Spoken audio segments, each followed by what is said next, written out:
ಓಂ 8ನೇ ಅಧ್ಯಾಯದ 6ನೇ ಶ್ಲೋಕ. M M ವಾಪಿ ಸ್ಮರನ್ ಭಾವಂ ಯಜಂತ್ಯಂತೆ ಕಲೇವರಂ ತಂ ತಮೈವೈತಿ ಕೌಂತೇಯ ಸದಾ ತದ್ಭಾವಭಾವಿತಃ. ಇದು ಬಹಳ ಪ್ರಸಿದ್ಧವಾದ ಶ್ಲೋಕ. ಹಿಂದೆ ಅಂತಕಾಲದಲ್ಲಿ ಅಂದರೆ ಮರಣಕಾಲದಲ್ಲಿ ಭಗವಂತನ ಸ್ಮರಣೆಯನ್ನ ಇಟ್ಟುಕೊಂಡು ನಾವು ಮರಣವನ್ನ ಹೊಂದಿದ್ವಿ ಅಂತಾದರೆ ನಾವು ಭಗವಂತನನ್ನ ಸೇರ್ತೇವೆ ಎಂಬತಕ್ಕಂಥ ವಿಚಾರವನ್ನ ಕೃಷ್ಣ ಹೇಳಿದ. ಅದರನ್ನೇ ಒಂದು ಇನ್ನೂ ಸ್ಪಷ್ಟಪಡಿಸ್ತಾ ಇದ್ದಾನೆ. ದೇವರ ಸ್ಮರಣೆಯನ್ನ ಇಟ್ಟುಕೊಂಡು ನಾವು ಮರಣವನ್ನ ಹೊಂದಿದ್ರೆ ದೇವರ ಲೋಕಕ್ಕೆ ಹೋಗ್ತೇವೆ, ದೇವರ ಸಮೀಪದಲ್ಲೇ ಇರ್ತೇವೆ, ದೇವರ ದಿವ್ಯವಾದ ದೃಷ್ಟಿ ನಮ್ಮ ಮೇಲೆ ಯಾವಾಗಲೂ ಬೀಳುವಂತೆ ದೇವರ ಅನುಗ್ರಹಕ್ಕೆ ನಾವು ಪಾತ್ರರಾಗ್ತೇವೆ. ಯಾವಾಗ ಮರಣಕಾಲದಲ್ಲಿ ದೇವರ ಸ್ಮರಣೆ ಇದ್ರೆ. ಅದು ಬಿಟ್ಟು ಬೇರೆ ಸ್ಮರಣೆ ಇತ್ತು ಅಂತಾದರೆ ಆ ಸ್ಮರಣೆಗೆ ಅನುಗುಣವಾಗಿ ನಮ್ಮ ಮುಂದಿನ ಜನ್ಮ ತೀರ್ಮಾನವಾಗತ್ತೆ. ನಮ್ಮ ಕೊನೆಗಾಲದ ಸ್ಮರಣೆ ಏನಿದೆಯೋ ಕೊನೆ ಕಾಲದ ಸ್ಮರಣೆಗೆ ಅನುಗುಣವಾಗಿ ನಮ್ಮ ಮುಂದಿನ ಜನ್ಮ. ನಿನ್ನೆ ಪಾಠದಲ್ಲಿ ಹೇಳಬೇಕಾದ್ರೆ ಅಜಾಮಿಳನ ಒಂದು ದೃಷ್ಟಾಂತ ಹೇಳಿದ್ದೆ. ಆ ಅಜಾಮಿಳ ಕೊನೆ ಕಾಲದಲ್ಲಿ ನಾರಾಯಣ ಅಂತ ತನ್ನ ಮಗನನ್ನ ಕರೀತಾನೆ. ಕರೆದದ್ದು ಮಗನನ್ನಾದರೂ ಕೂಡ ನೆನಪಾದದ್ದು ದೇವರ ನೆನಪಾಯಿತು. ಆ ಭಗವಂತನ ನೆನಪವನಿಗೆ ಆದದ್ದರಿಂದಾಗಿ ಅವನನ್ನ ವಿಷ್ಣುದೂತರು ಬಂದು ಕರ್ಕೊಂಡು ಹೋದ್ರು, ಅವನು ಮೋಕ್ಷದ ಕಡೆಗೆ ಹೋದ. ಹಾಗೆ ವೃಷಭದೇವನ ಮಗ ಭರತ, ಅವನು ಈ ಭೂಮಂಡಲವನ್ನ ಆಳಿ ಕಾಡಿಗೆ ತಪಸ್ ಮಾಡಬೇಕು ಅಂತ ಹೋದವನು ತಪೋಭಂಗವನ್ನ ಮಾಡಿಕೊಂಡು ಸಾಯುವ ಸಂದರ್ಭದಲ್ಲಿ ಜಿಂಕೆಯ ಸ್ಮರಣೆಯಿಂದ ಸಾಯ್ತಾನೆ. ಕೊನೆಯ ಕಾಲದ ಸ್ಮರಣೆ ಜಿಂಕೆಯ ಸ್ಮರಣೆಯಿಂದ ಅವನ ಮರಣ ಬರುತ್ತೆ. ಜಿಂಕೆಯ ಸ್ಮರಣೆಯಿಂದಾಗಿ ಮರಣ ಬಂದದ್ದರಿಂದಾಗಿ ಮುಂದಿನ ಜನ್ಮದಲ್ಲಿ ಜಿಂಕೆಯಾಗೇ ಹುಟ್ಟುತ್ತಾನೆ. ಹಾಗೆ ನಾವಿವತ್ತು ನಮ್ಮ ಲೌಕಿಕ ಜೀವನದಲ್ಲಿ ಅನೇಕ ರೀತಿಯಾಗಿರತಕ್ಕಂಥ ಅಪೇಕ್ಷೆಗಳು, ನಮಗೆ ಎಷ್ಟೋ ಜನರ ಮೇಲೆ ದ್ವೇಷ ಇರ್ಬೋದು, ಎಷ್ಟೋ ಜನರ ಮೇಲೆ ಪ್ರೀತಿ ಇರ್ಬೋದು, ಅಥವಾ ನಮ್ಮದೇ ಅನೇಕ ರೀತಿಯಾಗಿರ್ತಕ್ಕಂಥ ಗುರಿಗಳನ್ನು ಮುಟ್ಟಬೇಕು ಅಂತ ಏನೇನೋ ಕನಸು ಇತ್ಯಾದಿಗಳೆಲ್ಲ ಇಟ್ಟುಕೊಂಡು ನಾವು ಜೀವನವನ್ನು ನಡೆಸ್ತಾ ಇರ್ತೀವಿ. ನಿರಂತರವಾಗಿ ಆ ಆಲೋಚನೆಗಳೇ, ಯಾವ ಗುರಿಯನ್ನ ಬೆನ್ನು ಹತ್ತಿರ್ತೀವೋ ಅದರ ಬಗ್ಗೆನೇ ನಮ್ಮ ತಲೆಯಲ್ಲಿ ನಿರಂತರವಾಗಿ ಆಲೋಚನೆ ತಿರುಗಾಡ್ತಾ ಇರುತ್ತೆ. ಈ ತರ ಇರುವಂತ ಸಂದರ್ಭದಲ್ಲಿ ನಮ್ಮ ಮನಸ್ಸು ನಿರಂತರವಾಗಿ ಅದನ್ನೇ ಮೆಲುಕು ಹಾಕ್ತಾ ಇರುತ್ತೆ. ನಮ್ಮ ಬುದ್ಧಿ, ನಮ್ಮ ಚಿತ್ತ, ನಮ್ಮ ಮನಸ್ಸು ಎಲ್ಲ ಆ ಕಡೆನೇ ಇರುತ್ತೆ. ಅಲ್ಲಿಗೆ ಮರಣದ ಸಂದರ್ಭದಲ್ಲಿ ಬರೀ ಅದರದ್ದೇ ನೆನಪಿರುತ್ತೆ. ಉದಾಹರಣೆಗೆ ಯಾರೊಬ್ಬ ತುಂಬಾ ಆಸ್ತಿಯನ್ನು ಹಣವನ್ನ ಸಂಪಾದನೆ ಮಾಡಿದ್ದ, ತುಂಬಾ ಕಷ್ಟಪಟ್ಟು ಬಹಳಷ್ಟು ಆಸ್ತಿಯನ್ನ ಹಣವನ್ನ ಎಲ್ಲ ಸಂಪಾದನೆ ಮಾಡಿದ್ದಾನೆ. ತಾನು ಸತ್ರೆ ಅದನ್ನ ಯಾರ ಪಾಲಿಗೆ ಸೇರತ್ತೆ ಎಂಬುವಂಥದ್ದು ಅವನಿಗೆ ಗೊತ್ತಿಲ್ಲ. ಯಾಕಂದ್ರೆ ಅವನ ಕೈ ಚೆಲ್ಲಿ ಹೋಗ್ತಾ ಇದೆ ಅಷ್ಟೇ ಅವನಿಗೆ ಗೊತ್ತು ಹೊರತು ಇದನ್ನ ಯಾರ ಪಾಲಾಗತ್ತೆ ಎಂಬತಕ್ಕಂಥ ವಿಚಾರ ಅವನಿಗೆ ಗೊತ್ತಿರೋದಿಲ್ಲ. ಅಂದ್ರೆ ಅವನಿಗೆ ಅದ್ರ ಬಗ್ಗೆನೇ ಆತಂಕ. ಇಷ್ಟು ಕಷ್ಟಪಟ್ಟು ಸಂಪಾದನೆ ಮಾಡಿರ್ತಕ್ಕಂತಹ ಎಲ್ಲ ಹಣ ಮೊದಲಾದವುಗಳು ಎಲ್ಲೋ ಹೋಗುತ್ತೆ. ಅದೇ ಆಲೋಚನೆಯಲ್ಲಿ ಸಾಯ್ತಾನೆ ಹೊರತು ದೇವರ ಸ್ಮರಣೆ ಮಾಡೋದೇ ಇಲ್ಲ. ಅದರಿಂದ ಏನಾಯ್ತು, ಆ ವ್ಯಕ್ತಿ ಮತ್ತೆ ಅದೇ ಒಂದು ಈ ದುಡ್ಡಿಗೋಸ್ಕರವಾಗಿ ಅಥವಾ ಸ್ಥಾನಮಾನಕ್ಕೋಸ್ಕರವಾಗಿ ಹೋರಾಟವನ್ನು ನಡೆಸ್ತಕ್ಕಂತಹ ಇದೇ ಜಗತ್ತಿನಲ್ಲಿ ಹುಟ್ಟುತ್ತಾನೆ ಹೊರತು ಭಗವಂತನ ಅನುಗ್ರಹವನ್ನ ಸಂಪಾದನೆ ಮಾಡಲಿಕ್ಕೆ ಯೋಗ್ಯವಾದ ರೀತಿಯಲ್ಲಿ ಆ ವ್ಯಕ್ತಿ ಹುಟ್ಟೋದೇ ಇಲ್ಲ, ಅಥವಾ ಅವನು ಮೋಕ್ಷದ ಕಡೆಗಂತೂ ಹೋಗ್ಲಿಕ್ಕೆ ಸಾಧ್ಯವೇ ಇಲ್ಲ. ಅಂದ್ರೆ ನಮ್ಮ ಆಲೋಚನೆ ಯಾವತ್ತೂ ಕೂಡ ಬಹಳ ಸಾತ್ವಿಕವಾಗಿರಬೇಕು. ಮತ್ತು ಈ ಲೌಕಿಕ ಅಪೇಕ್ಷೆಗಳ ಬಗ್ಗೆ, ಲೌಕಿಕ ವಿಚಾರಗಳ ಬಗ್ಗೆ ನಾವು ವ್ಯಾಮೋಹವನ್ನ ಇಟ್ಟುಕೊಳ್ಳಬಾರದು. ಇಟ್ಟುಕೊಂಡ್ರೆ ಬರೀ ಆ ಕಡೆನೇ ಇರುತ್ತೆ. ಇನ್ನೂ ನಾವು ಗಮನಿಸಬೇಕಾದದ್ದು, ನಮಗೆ ಕೆಲವರ ಬಗ್ಗೆ ದ್ವೇಷ ಇರುತ್ತೆ. ಒಬ್ಬ ವ್ಯಕ್ತಿ ಕೆಟ್ಟ ವ್ಯಕ್ತಿ ಅಂದ್ರೆ ದುಷ್ಟರಿಂದ ನಾವು ದೂರ ಇರಬೇಕು. ಏನೋನೋ ಕಳ್ಳತನ ಮಾಡೋನೋ, ಮೋಸ ಮಾಡೋನೋ, ಸುಳ್ಳು ಹೇಳೋನೋ, ವ್ಯಭಿಚಾರಿಯೋ ಏನೋ ಒಂದಾಗಿದ್ದಾನೆ, ಅವನಿಂದ ನಾವು ದೂರ ಇದ್ರೆ ಸಾಕು. ದುಷ್ಟರಿಂದ ದೂರ ಇರಿ ಅಂತ. ಆದ್ರೆ ನಾವು ಆ ವ್ಯಕ್ತಿಯನ್ನ ಅತಿಯಾಗಿ ದ್ವೇಷ ಮಾಡ್ತಾ ಕೂತ್ಕೊಂಡ್ರೆ ನಮಗೆ ಎದ್ರು ಕೂತ್ರು ಹೋದ್ರು ಬಂದ್ರು ಅವನ ಬಗ್ಗೆನೇ ಚಿಂತೆ ಅಂದ್ರೆ ಏನು, ಅವನಿಗೆ ಏನನ್ನಾದ್ರೂ, ಯಾಕೆ ಅವನ ಬಗ್ಗೆ ನನಗೆ ದ್ವೇಷ ಇದೆ, ಆ ವ್ಯಕ್ತಿ ಬಗ್ಗೆ ನನಗೆ ದ್ವೇಷ ಇದೆ. ದ್ವೇಷ ಇದ್ದದ್ರಿಂದಾಗಿ ಅವನಿಗೆ ಏನಾದ್ರೂ ಕೆಟ್ಟದಾಗಬೇಕು, ಅವನಿಗೆ ಏನಾದ್ರೂ ಕೆಟ್ಟದ್ ಮಾಡಬೇಕು ಅಂತಾನೆ ನಮ್ಮ ಆಲೋಚನೆ ಇರುತ್ತೆ. ನಾವು ನಮ್ಮ ಬಗ್ಗೆ ಆಲೋಚನೆ ಮಾಡೋದಕ್ಕಿಂತಲೂ ಜಾಸ್ತಿ ಆ ವ್ಯಕ್ತಿಗೆ ಕೆಟ್ಟದ್ದು ಮಾಡಬೇಕು ಅಂತಕ್ಕಂಥ ಆಲೋಚನೆಯಲ್ಲಿ ಇರ್ತೀವಿ. ನಾವು ನಮಗೇ ಗೊತ್ತಿಲ್ಲದೇನೆ ಹೆಚ್ಚು ಸಮಯವನ್ನ ಆ ವ್ಯಕ್ತಿ ನಾವು ಯಾರ ಬಗ್ಗೆ ಕಟಾಕ್ಷವನ್ನ ಇಟ್ಟಿದ್ದೇವೆ ಅವನ ಬಗ್ಗೆನೇ ಇಟ್ಬಿಟ್ಟಿರ್ತೇವೆ, ಅವನ ಬಗ್ಗೆನೇ ಆಲೋಚನೆ ಮಾಡ್ತಾ ಇರ್ತೇವೆ. ಅವನಿಗೇನಾದ್ರೂ ಮಾಡಿ ಹಾಳು ಮಾಡಬೇಕು, ಅವನಿಗೇನಾದ್ರೂ ಮಾಡಿ ತೊಂದರೆ ಕೊಡಬೇಕು ಅಂತ ಇರ್ತೇವೆ. ಅಲ್ಲಿಗೆ ಏನಾಯ್ತು, ನಮ್ಮ ಅಮೂಲ್ಯವಾದ ಸಮಯವನ್ನ ಮತ್ತೊಬ್ಬನಿಗೆ ಕೆಟ್ಟದ್ದನ್ನ ಮಾಡಬೇಕು ಎಂಬತಕ್ಕಂಥ ಆಲೋಚನೆಯಲ್ಲೇ ಕಳೆದು ಕಳೆದು ಕಳೆದು ಕಳೆದು ನಮ್ಮ ಬುದ್ಧಿಗೆ ಒಳ್ಳೆ ಆಲೋಚನೆ ಬರಲೇಬಾರದು. ಆ ರೀತಿಯಲ್ಲಿ ನಮ್ಮನ್ನು ನಾವು ತಯಾರು ಮಾಡ್ಕೊಂಡು ಬಿಟ್ಟಿರ್ತೇವೆ. ದೇವರ ಆಲೋಚನೆ ಬರಲೇಬಾರದು, ಆ ರೀತಿಯಲ್ಲಿ ಹೋಗಿರುತ್ತೆ. ಅದಕ್ಕೋಸ್ಕರವಾಗಿ ಕೆಟ್ಟವನು ಅಂದ್ರೆ ದೂರ ಇದ್ರೆ ಆಯ್ತು ಅಷ್ಟೇ ಅವನಿಂದ, ಹೊರತು ಅವನ ಬಗ್ಗೆ ದ್ವೇಷ ಮಾಡುವಂಥದ್ದು ಇದೆಲ್ಲವೂ ಕೂಡ ಬಹಳ ತಪ್ಪಾಗತ್ತೆ. ನಾವು ಆಲೋಚನೆ ಮಾಡಬೇಕಾದದ್ದು ದೇವರ ಬಗ್ಗೆ. ನಿರಂತರವಾಗಿ ಭಗವಂತನ ನಾಮಸ್ಮರಣೆ ಮಾಡಬೇಕು. ನಿರಂತರವಾಗಿ ಭಗವಂತನ ಸ್ಮರಣೆಯನ್ನ ಮಾಡ್ತಾ ಇದ್ರೆ ನಮಗೇನಾಗತ್ತೆ, ಒಳ್ಳೆಯ ಜನ್ಮ ಎಂಬುವಂಥದ್ದು ಪ್ರಾಪ್ತವಾಗತ್ತೆ.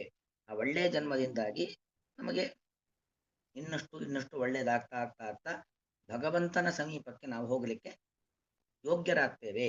ಭಗವಂತನ ಸಮೀಪಕ್ಕೆ ಹೋಗಬೇಕು, ಭಗವಂತನ ಲೋಕಕ್ಕೆ ಹೋಗಬೇಕು ಅಂತಾದ್ರೆ ಆ ಒಂದು ಅರ್ಹತೆ ನಾವು ಸಂಪಾದನೆ ಮಾಡಬೇಕು.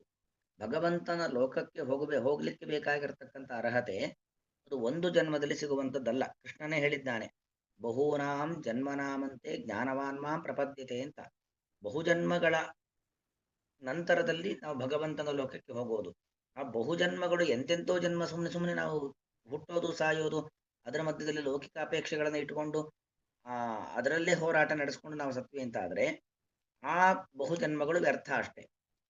ನಿರಂತರವಾಗಿ ಭಗವಂತನ ಆಲೋಚನೆ ಇಟ್ಟುಕೊಂಡು ನಾವು ಅನೇಕ ಜನ್ಮಗಳಲ್ಲಿ ನಾವು ಪಾಲುಗಾರರಾಗಿದ್ದೇವೆ, ಭಾಗವಹಿಸಿದ್ದೇವೆ ಅಂತ ಆದ್ರೆ ಆ ಜನ್ಮ ನಮಗೆ ಉಪಕಾರಿಯಾದದ್ದು, ದೇವರ ಲೋಕಕ್ಕೆ ಹೋಗ್ಲಿಕ್ಕೆ ಸಹಕಾರಿಯಾದದ್ದಾಗತ್ತೆ ಅನ್ನೋದು ಒಟ್ಟು ಅಭಿಪ್ರಾಯ. ಅಂತೂ ಮರಣದ ಕಾಲದಲ್ಲಿ ಯಾವ ಆಲೋಚನೆ ನಮ್ಮಲ್ಲಿ ಇರುತ್ತೋ ಅದು ನಮ್ಮ ಮುಂದಿನ ಜನ್ಮಕ್ಕೆ ಮೂಲ, ಅದು ಬೇಸಿಕ್.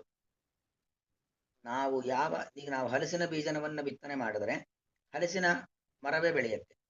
ಮಾವಿನ ಬೀಜವನ್ನ ಬಿತ್ತನೆಯನ್ನು ಮಾಡಿದ್ವಿ ಅಂತಾದ್ರೆ ಮಾವಿನ ಮರವೇ ಬೆಳೆಯುತ್ತೆ.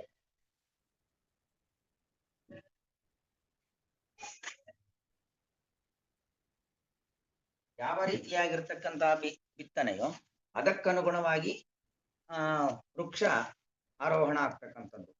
ಹಾಗೆ ಮರಣದ ಸಂದರ್ಭದ ಆಲೋಚನೆ ಅಂತ ಹೇಳ್ತೀವಿ.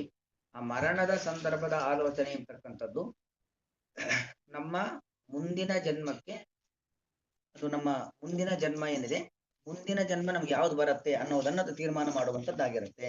ಹೀಗೆ ಅದನ್ನ ಕೃಷ್ಣ ಈ ಶ್ಲೋಕದಲ್ಲಿ ಹೇಳ್ತಿದ್ದಾನೆ, ಯಂ ಯಂ ವಾಪಿ ಸ್ಮರನ್ ಭಾವಂ ತ್ಯಜಂತಿ ಅಥವಾ ತ್ಯಜತಿ ಅಂತೆ ಕಲೇವರಂ. ತ್ಯಜತಿ ಒಬ್ಬ ವ್ಯಕ್ತಿ, ಒಬ್ಬ ಚೇತನ, ಅದು ಯಾರು ಬೇಕಾದ್ರೂ ಆಗ್ಲಿ, ಗಂಡಿರ್ಬೋದು ಹೆಣ್ಣಿರ್ಬೋದು, ಯಾರೇ ಆಗ್ಲಿ, ಯಾವುದೇ ಜಾತಿ, ಯಾವುದೇ ಧರ್ಮ, ಯಾವುದೇ ಲಿಂಗ, ಯಾರೇ ಆಗ್ಲಿ, ಕೊನೆ ಕಾಲದಲ್ಲಿ ಯಾವ ಸ್ಮರಣವನ್ನ ಇಟ್ಟುಕೊಂಡು ಕಲೇವರಂ ತ್ಯಜತಿ. ಕಲೇವರ ಅಂದ್ರೆ ಗೊತ್ತು, ಈ ಶ್ರೇಷ್ಠವಾದಂತ ದೇಹ, ಮನುಷ್ಯ ದೇಹ, ಅದನ್ನ ತ್ಯಜತಿ. ದೇಹ ಅಂತೂ ಬಿಡ್ಲೇಬೇಕಾ? ಜಾತಸ್ಯ ಹಿ ಧ್ರುವೋ ಮೃತ್ಯು ಧ್ರುವಂ ಜನ್ಮ ಮೃತಸ್ತ್ಯಜ ಅಂತ. ಹುಟ್ಟಿದವನಿಗೆ ಸಾವು, ಸತ್ತವನಿಗೆ ಹುಟ್ಟು, ಅದು ಯಾವತ್ತೂ ಕೂಡ ಕಟ್ಟಿಟ್ಟ ಬುತ್ತಿ, ಅದರಿಂದ ತಪ್ಪಿಸ್ಕೊಳ್ಳಿಕ್ಕೆ ಯಾರಿಗೂ ಕೂಡ ಸಾಧ್ಯವಿಲ್ಲ. ದೇಹವನ್ನ ಬಿಡ್ಲೇಬೇಕು. ದೇಹ ಬೇರೆ, ಆತ್ಮ ಬೇರೆ. ಆತ್ಮನೇ ದೇಹವಲ್ಲ, ಆತ್ಮ ಬೇರೆ, ದೇಹ ಬೇರೆ. ಈ ಆತ್ಮಕ್ಕೂ ದೇಹಕ್ಕೂ ವಿಯೋಗ ಆಗಲೇಬೇಕು.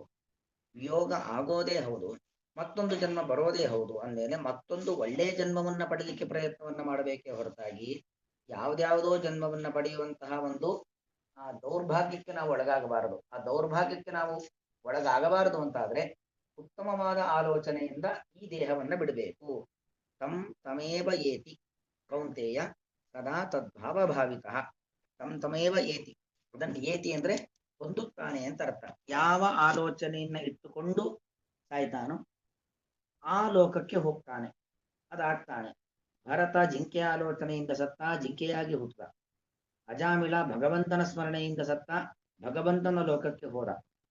ಭೀಷ್ಮಾಚಾರ್ಯರು ಜಗತ್ತಿಗೆ ವಿಷ್ಣು ಸಹಸ್ರನಾಮವನ್ನ ಕೊಟ್ಟವರು.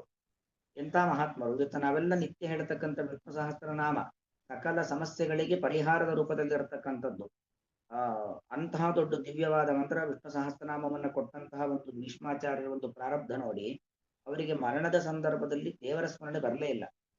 ಎಂಥ ಭಗವಂತನ ಸ್ಮರಣೆ ಬಂತು ಅಂತ ಹೇಳಿದ್ರೆ, ತನ್ನಿಂದ ಬಾಣವನ್ನ ಚುಚ್ಚಿಸಿಕೊಂಡು ಕೃಷ್ಣನ ಮೈಯಲ್ಲಿ ರಕ್ತ ಸುರಿತಾ ಇದೆ ಅನ್ನೋ ರೀತಿಯಾದಂತ ಒಂದು ಆಲೋಚನೆ ಬಂತು ಹೊರತು ಆ ಜ್ಞಾನಾನಂದಮಯನಾಗಿರ್ತಕ್ಕಂಥ ಭಗವಂತನ ಒಂದು ಆಲೋಚನೆ ಬರಬೇಕು. ದೇವರ ಸ್ಮರಣೆ ಅಂದ್ರೆ ಈಗ ದೇವರನ್ನ ದ್ವೇಷ ಮಾಡಿ ದೇವರನ್ನ ಕೊಲ್ತಾ ಇದ್ದೇನೆ ಅಂತಕ್ಕಂಥ ಒಂದು ಆಲೋಚನೆ ಬಂದ್ರೆ ಅದರಿಂದ ಉಪಯೋಗ ಇಲ್ಲ. ನಾನು ಭಗವಂತನನ್ನ ಸೇವೆ ಮಾಡ್ತಾ ಇದ್ದೇನೆ, ಆ ಭಗವಂತ ಎಂತ ಉತ್ತಮನಾದ ವ್ಯಕ್ತಿ, ಅವನ ಒಂದು ಮಹತ್ವ ಎಂಥದ್ದು, ಈ ರೀತಿಯಾಗಿರ್ತಕ್ಕಂಥ ಆಲೋಚನೆ ಬರಬೇಕು. ದುರ್ಯೋಧನ್ಗೆ ದೇವರ ಬಗ್ಗೆ ಎಂತ ಆಲೋಚನೆ ಬರುತ್ತೆ? ದೇವರನ್ನು ಏನಾದ್ರೂ ಮಾಡಿ ನಾನು ಮುಗಿಸ್ಬೇಕು ಅಂತ ಆಲೋಚನೆ ದುರ್ಯೋಧನನಿಗಿರುತ್ತೆ. ಕೃಷ್ಣನನ್ನ ಏನಾದ್ರೂ ಮಾಡಿ ಮುಗಿಸ್ಬೇಕು ಅಂತ. ರಾವಣನಿಗೆ ಏನು ಆಲೋಚನೆ ಇರುತ್ತೆ? ರಾಮನನ್ನ ಏನಾದ್ರೂ ಮಾಡಿ ಕೊಲೆ ಮಾಡಬೇಕು ಅಂತ ಇಂಥ ಆಲೋಚನೆ ಇರುತ್ತೆ. ಹಾಗಾಗಿ ದೇವರ ಆಲೋಚನೆ ಬರೋದು ಅಂದ್ರೆ ಸುಮ್ಮನೆ ದೇವರ ಸ್ಮರಣೆ ಬರೋದು ಅಂತಲ್ಲ. ಆ ದೇವರ ಒಂದು ಮಹತ್ವ ಜ್ಞಾನ, ಭಗವಂತ ಎಷ್ಟು ದೊಡ್ಡವನು, ಎಷ್ಟು ಉತ್ಕೃಷ್ಟನಾಗಿರ್ತಕ್ಕಂಥ ವ್ಯಕ್ತಿ ಅಂತಕ್ಕಂಥ ಆಲೋಚನೆ ಬರಬೇಕು. ಅದರಿಂದಾಗಿ ಸದಾ ತದ್ಭಾವ ಭಾವಿತ, ನಾವು ಯಾವತ್ತೂ ಕೂಡ ತದ್ಭಾವ ಭಾವಿತ, ತದ್ಭಾವ ಏನು ಆಲೋಚನೆಯೋ ಅದನ್ನ ನಾವು ಹೊಂದುವವರಾಗುತ್ತೇವೆ. ತದ್ಭಾವ ಭಾವಿತ ಭವತಿ, ಯಾವ ನಮ್ಮ ಭಾವನೆಗೆ ಅನುಗುಣವಾಗಿ, ಭಾವದಿಂದಾಗಿ, ಭಾವ ಅಂದ್ರೆ ನಮ್ಮ ಮಾನಸಿಕವಾದ ಅಂತರ್ಗತವಾದ ಮನಸ್ಸು, ಒಳಗಿನ ಆಲೋಚನೆಯನ್ನು ಹುಟ್ಟತಕ್ಕಂಥ ಮನಸ್ಸಿಗೆ ಭಾವ ಅಂತ ಹೆಸರು. ಭಾವಿತ ಅಂದ್ರೆ ಭಾವದಿಂದಾಗಿ, ಆ ನಮ್ಮ ಆಂತರಿಕವಾದ ಆಲೋಚನೆಯಿಂದಾಗಿ ಯುಕ್ತನಾಗಿರ್ತಾನೆ, ಅದನ್ನೇ ಅವನು ಪಡೆಯುವವನಾಗ್ತಾನೆ. ಯಾವ ಸಂಸ್ಕಾರ ನಮ್ಮಲ್ಲಿ ಬೇರೆಯವರಿರುತ್ತೋ ಅದನ್ನೇ ಪಡಿತಾನೆ. ನಮ್ಗೆ ಯಾವ ಸಂಸ್ಕಾರವು, ಯಾವ ರೀತಿಯಾಗಿರ್ತಕ್ಕಂಥ ಸಂಸ್ಕಾರ ನಮ್ಮಲ್ಲಿ ಬೇರೆಯವರು ಇರುತ್ತೆ, ಅದೇ ನಮ್ಮಲ್ಲಿ ಜಾಗೃತವಾಗತ್ತೆ. ಅದೇ ನಮ್ಮನ್ನ ಅದೇ ಆಲೋಚನೆಗಳು ಹುಟ್ಟುತ್ತೆ, ಅದೇ ನಮ್ಮ ಜೀವನ. ನೋಡಿ, ನಮ್ಗೆ ಎಷ್ಟೇ ಒಳ್ಳೆಯ ವಿಚಾರಗಳು ಗೊತ್ತಿದ್ರು ನಾವು ಯಾವುದೋ ಒಂದು ಕೆಟ್ಟ ಸಂಸ್ಕಾರದಲ್ಲಿ ಬೆಳೆದಿದ್ರೆ ಆ ಒಳ್ಳೆಯದಕ್ಕೆ ಬರ್ಲಿಕ್ಕೆ ಆಗೋದೇ ಇಲ್ಲ. ಯಾಕಂದ್ರೆ ನಾವು ಹುಟ್ಟಿನಿಂದಲೂ ಕೂಡ ನಮ್ಮ ಜೀವನ ಅವ್ಯವಸ್ಥಿತವಾಗಿಯೇ ನಡೆದಿರತ್ತೆ, ಕೆಟ್ಟ ಸಂಸ್ಕಾರಗಳಿಂದಲೇ ಬೆಳೆದಿರತ್ತೆ. ಅಂದ್ರೆ ಒಳ್ಳೇದು ಯಾವುದು ಅಂತ ಗೊತ್ತಿದ್ರು ಅದು ಒಳ್ಳೇದು ಅನ್ನೋದು ರುಚಿಸೋದೇ ಇಲ್ಲ, ಅಥವಾ ಒಳ್ಳೇದ ಕಡೆಗೆ ಹೋಗ್ಲಿಕ್ಕೆ ಆಗೋದೇ ಇಲ್ಲ. ನಮ್ಮ ಭಾವ ಹೇಗಿರತ್ತೋ ಅದಕ್ಕೆ ಅನುಗುಣವಾಗಿ ಭಾವಿತರಾಗ್ತೇವೆ ಅಂದ್ರೆ ಅದನ್ನು ಪಡಿತೇವೆ ಅಂತ. ನಮ್ಮ ಜೀವನದಲ್ಲೇ ನಮಗೆ ಅನುಭವ. ನಮ್ಮ ಬಾಲ್ಯ, ನಮ್ಮ ಯೌವನ, ನಮ್ಮ ಕೌಮಾರ, ಈ ಅವಸ್ಥೆಗಳಲ್ಲಿ ನಾವು ಯಾವ ರೀತಿಯಾಗಿರತಕ್ಕಂಥ ಸಂಸ್ಕಾರಗಳನ್ನ ಪಡೆದಿರ್ತೀವೋ ಅದೇ ಸಂಸ್ಕಾರವನ್ನ ಮುಂದಿನ ನಮ್ಮ ಜೀವನದಲ್ಲಿ ನಾವು ಪಡಿತಾ ಹೋಗ್ತೇವೆ, ಕಾಣ್ತಾ ಹೋಗ್ತೇವೆ. ಅದೇ ಉಳಿಯತ್ತೆ ಹೊರತಾಗಿ ಬದಲಾಯಿಸ್ಕೊಳ್ಳಿಕ್ಕೆ ತುಂಬಾ ಸಾಧ್ಯವೇ ಇಲ್ಲ ಅನ್ನೋ ಮಟ್ಟಿಗೆ ನಾವು ಹೋಗಿರುತ್ತೇವೆ. ಅದರಿಂದಾಗಿ ಇದನ್ನ ಒಂದು ಜೀವನದಲ್ಲಿ ನಮ್ಗೆ ಗೊತ್ತಾಗಿರುತ್ತೆ. ಅದೇ ತರದಲ್ಲಿ ನಮ್ಮ ಕೊನೆಗಾಲದ ಆಲೋಚನೆ ಏನಿರುತ್ತೋ ಅದೇ ಮುಂದಕ್ಕೆ ಬರುತ್ತೋ, ಅದು ಬದಲಾವಣೆ ಆಗೋದೇ ಇಲ್ಲ. ಕೊನೆಗಾಲದ ಆಲೋಚನೆಯೇ ಮುಂದಿನ ಜನ್ಮದ ಒಂದು ಬೀಜ ಇದ್ದ ಹಾಗೆ. ಮುಂದಿನ ಜನ್ಮ ಏನಾಗತ್ತೆ ಅಂದ್ರೆ ಕೊನೆಗಾಲದ ಆಲೋಚನೆ ಏನಿರುತ್ತೆ ಅಂತ ನಮಗೆ ಗೊತ್ತಿರುತ್ತಲ್ವಾ, ಅದೇ ನಮ್ಮ ಮುಂದಿನ ಜನ್ಮ ತೀರ್ಮಾನ ಮಾಡ್ಕೊಳ್ಬಹುದು. ನಾವು ಕೊನೆಯ ಕಾಲದಲ್ಲಿ ಏನು ಸ್ಮರಣೆ ಮಾಡ್ತೀವೋ ಅದೇ ನಮ್ಮ ಮುಂದಿನ ಆಲೋಚನೆ. ಕೊನೆಯ ಕಾಲದಲ್ಲಿ ಏನ್ ಸ್ಮರಣೆ ಮಾಡ್ತೀವಿ ಅಂತ ಈಗ ಗೊತ್ತಾಗತ್ತಾ? ಖಂಡಿತವಾಗಿ ಗೊತ್ತಾಗತ್ತೆ. ಈಗ ನಮಗೆ ನಿರಂತರವಾಗಿ ಯಾವುದರ ಬಗ್ಗೆ ಆಲೋಚನೆ ಇರುತ್ತೆ ಅದೇ ಕೊನೆಯ ಕಾಲದ ಆಲೋಚನೆ ಬರತಕ್ಕಂಥದ್ದು. ಇವಾಗಂತೂ ನಮ್ಮ ಅನುಭವಕ್ಕಿದೆಯಲ್ವಾ, ನಾವು ಯಾವುದರ ಬಗ್ಗೆ ಹೆಚ್ಚು ಆಲೋಚಿಸ್ತೀವಿ, ಯಾವುದರ ಬಗ್ಗೆ ಹೆಚ್ಚು ಸ್ಮರಣೆ ಮಾಡ್ತೇವೆ? ಒಳ್ಳೆಯದನ್ನು, ಕೆಟ್ಟದ್ದನ್ನು, ಒಬ್ಬ ವ್ಯಕ್ತಿಯನ್ನು ದ್ವೇಷ ಮಾಡ್ತಕ್ಕಂಥದ್ದನ್ನೋ, ಒಬ್ಬನ ಬಗ್ಗೆ ಅಸೂಯೆ ಪಡ್ತಕ್ಕಂಥದ್ದನ್ನೋ, ಯಾವ ರೀತಿಯಾಗಿರ್ತೀವೋ ಕೊನೆಗೂ ಅದೇ ಆಗಿರ್ತೇವೆ. ಮುಂದಿನ ಜನ್ಮವು ಹಾಗೆ ಆಗತ್ತೆ. ಅದಕ್ಕೋಸ್ಕರವಾಗಿ ಈಗಿಂದನೇ ಆ ರೀತಿಯಾಗಿರ್ತಕ್ಕಂಥ ದ್ವೇಷ, ಅಸೂಯೆಗಳೆಲ್ಲವನ್ನು ಕೂಡ ಕಡಿಮೆ ಮಾಡಿಕೊಂಡು ನಮ್ಮ ಆತ್ಮೋದ್ಧಾರಕ್ಕೋಸ್ಕರವಾಗಿ ಪ್ರಯತ್ನ ಮಾಡಬೇಕು.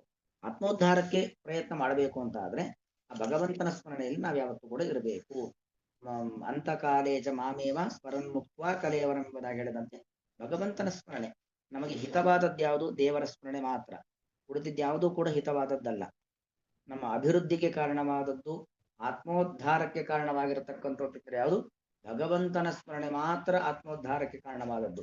ಅದರಲ್ಲಿ ನಾವು ನಿರಂತರವಾಗಿ ಇರಬೇಕು ಅನ್ನೋದು ಅಭಿಪ್ರಾಯ. ಕೌಂತೆಯ ಅಂತೇಳಿ ಸಂಬೋಧನೆ. ಕೌಂತೆಯ ಶಬ್ದಕ್ಕೆ ಅರ್ಥ ಏನು? ಕುಂತಿ ಪುತ್ರನೇ ಅಂತ ಅರ್ಥ. ಕುಂತಿ ಅವಳ ಒಂದು ಪೃಥೆ ಅಂತ, ಯದುಕುಲಕ್ಕೆ ಸಂಬಂಧಪಟ್ಟಂತಹ ಹುಲ್ಲ. ಅವಳನ್ನ ಕುಂತಿ ಭೋಜರಾಜ ದತ್ತು ತೆಗೆದುಕೊಂಡ. ಅವಳು ಅವಳ ದೀರ್ಘ ಜೀವನದಲ್ಲಿ ಅನೇಕ ರೀತಿಯ ಸುಖವನ್ನು ನೋಡಿದ್ದಾಳೆ, ಅನೇಕ ರೀತಿಯಾಗಿರ್ತಕ್ಕಂಥ ದುಃಖಗಳನ್ನು ನೋಡಿದ್ದಾಳೆ, ಸನ್ಮಾನವನ್ನ ಕಂಡಿದ್ದಾಳೆ, ಅವಮಾನಗಳನ್ನ ಕಂಡಿದ್ದಾಳೆ, ಮೃಷ್ಟಾನ್ನ ಭೋಜನವನ್ನ ಕಂಡಿದ್ದಾಳೆ, ಉಪವಾಸ ವನವಾಸಗಳನ್ನ ಅನುಭವಿಸಿದ್ದಾಳೆ.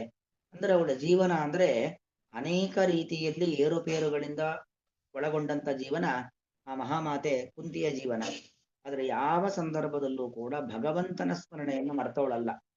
ಸುಖ ಬಂದ ನಾನು ನನ್ನ ಪ್ರಯತ್ನದಿಂದಲೇ ಸುಖ ಪಟ್ಟು ಬಿಟ್ಟೆ ಅಂತ ಹೇಳಿ ಅಹಂಕಾರ ಪಡೋದು, ದುಃಖ ಬಂತು ದೇವರು ಇರೋದೇ ಹೋದಾದ್ರೆ ನಂಗೆ ದುಃಖ ಯಾಕೆ ಕೊಡ್ತಾ ಇಲ್ಲ, ದೇವರೇ ಇಲ್ಲ, ದುಃಖ ಬಂದಾಗ ದೇವರನ್ನ ದ್ವೇಷ ಮಾಡೋದು, ದೇವರನ್ನು ಧಿಕ್ಕರಿಸೋದು, ಈ ತರ ಯಾವತ್ತೂ ಮಾಡಿಲ್ಲ.